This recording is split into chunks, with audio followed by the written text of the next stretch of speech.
देखो ये कंबल फटा हुआ है ना, जैसे अगर आप कभी ऐसे खराब हो गया और सिल सिल के परेशान हो गए हैं तो मैं आपको दिखाऊंगी एक बिल्कुल पक्के तरीके का टांका, जिसको कहते हैं हम बखिया।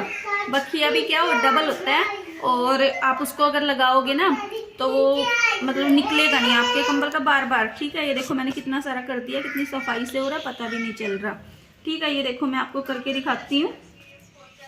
जैसे ये है ना, इसको ऐसे डबल फोल्ड किया और फिर इसके ऊपर ऐसे ढक दिया, दोनों साइड बराबर होनी चाहिए। और जैसे यहाँ से लेंगे ना आगे को, आगे मतलब अच्छे से दिखना चाहिए बेटा।